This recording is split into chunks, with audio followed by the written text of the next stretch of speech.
एक बहुत धनवान साहूकार था, जिसके घर धन आदि किसी प्रकार की कोई कमी नहीं थी।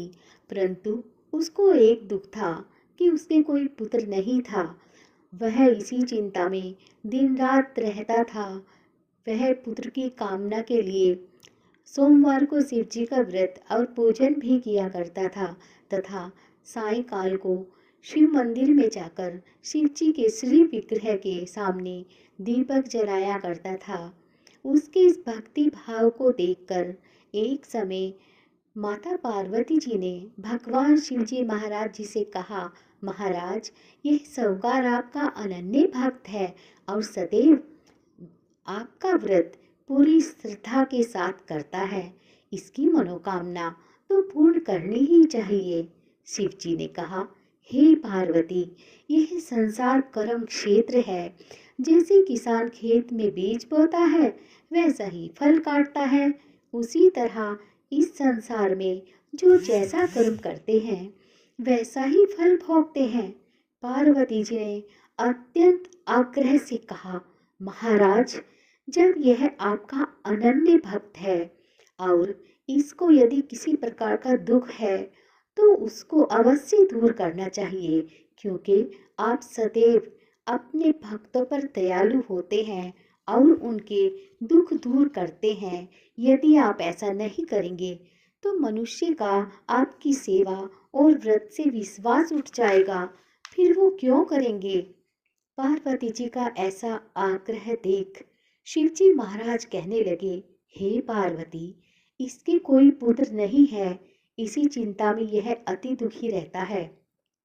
इसके भाग्य में पुत्र न होने पर भी मैं इसको पुत्र प्राप्ति का वर देता हूँ, परंतु पुत्र केवल 12 वर्ष तक जीवित रहेगा। इसके पश्चात उसकी मृत्यु हो जाएगी। इससे अधिक मैं इसके लिए कुछ और नहीं कर सकता। यह सब बातें साहूकार सुन रहा था। इससे उसको न कुछ प्रसन्नता हुई और न ही कुछ दुख हुआ। वह पहले जैसा ही शिवजी महाराज का व्रत और पूजन करता रहा। कुछ समय व्यतीत हो जाने पर साहूकार की स्त्री गर्भवती हुई और 10वें महीने उसके गर्भ से अति सुंदर पुत्र की प्राप्ति हुई। साहूकार के घर में बहुत खुशियां मनाई गई, परंतु साहूकार से उसकी केवल 12 वर्ष की आयु जान कोई अधिक प्रसन्नता प्रकट नहीं की और न ही किसी को ये भेद ही बताया। जब वह बालक 11 वर्ष का हो गया तो बालक की माता ने उसके पिता से उसके विवाह आदि के लिए कहा, तो वह साहूकार कहने लगा, अभी मैं इसका विवाह नहीं करूंगा, अपने पुत्र को काशी पढ़ने के लिए भेजूंगा। फिर साहूकार ने अपने साले अर्थात बालक के मामा को बुला उसको बहुत सा धन देकर कहा कि तुम इस बालक को काशी जी पढ़ने के लिए ले जाओ और रास्ते में जिस स्थान पर भी जाओ यह करते जाओ और ब्राह्मणों को भोजन कराते जाओ। वह दोनों मामा भांजे यज्ञ करते और ब्राह्मणों को भोजन कराते जा रहे थे। रास्ते में उनको एक शहर दिखाई पड़ा। उस शहर में राजा की कन्या का विवाह था और दूसरे राजा का लड़का जो विवाह कराने के लिए आया था बारात लेकर, वह एक आंख से काना था। उसके पिता को इस बात की बड़ी चिंता थी कि कहीं वर को देख कन्या के माता पिता विवाह में किसी प्रकार की अड़चन पैदा ना कर दें। इस कारण जब उसने अति सुंदर सेठ के लड़के को देखा तो मन में विचार किया कि क्यों ना दरवाजे के समय इस लड़के से वर का काम चलाया जाए। ऐसा विचार कर वर के पिता ने उस लड़के और उसके मामा से बात की तो वे राजी हो गए। फिर उस लड़के को वर के कपड़े पहना तथा घोड़े पर चढ़ाकर दरवाजे पर ले गए और सब कार्य प्रसन्नता से पूर्ण हो गया। फिर वर के पिता ने सोचा, यदि विवाह कार्य भी इस लड़के से करा लिया जाए तो क्या बुराई है। ऐसा विचार कर लड़के और उसके मामा से राजा ने ये बात कही और यदि फेरों का और कन्यादान का काम भी करा दें तो आपकी बड़ी कृपा होगी और मैं इसके बदले आपको बहुत कुछ धन दूंगा। तो उन्होंने स्वीकार कर लिया और विवाह का कार्य बहुत अच्छी तरह से संपन्न हो गया।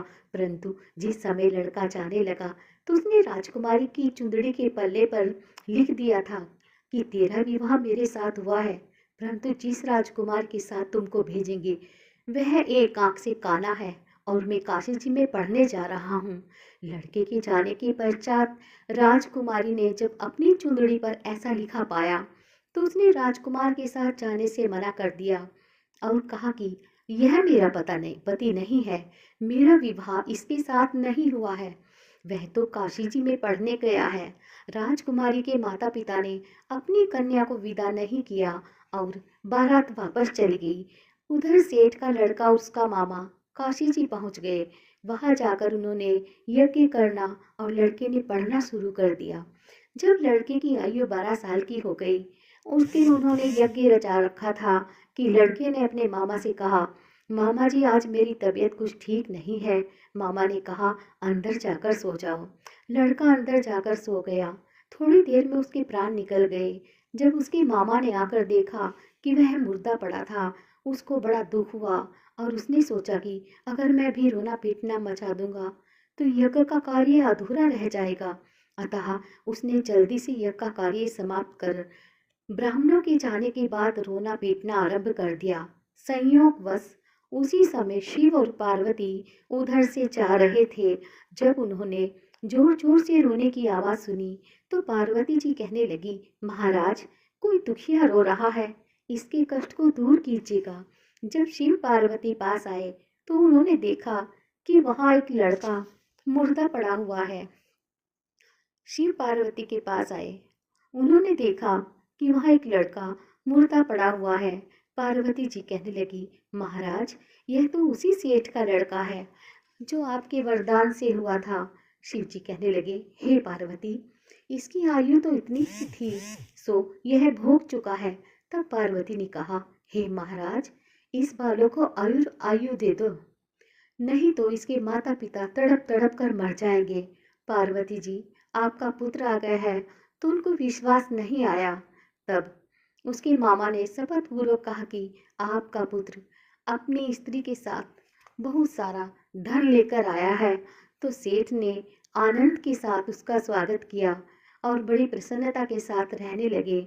इसी प्रकार से जो कोई भी सोमवार के व्रत को धारण करता है अथवा इस कथा को सुनता या पढ़ता है उसकी समस्त मनोकामनाएं पूर्ण होती हैं। हर हर महादेव।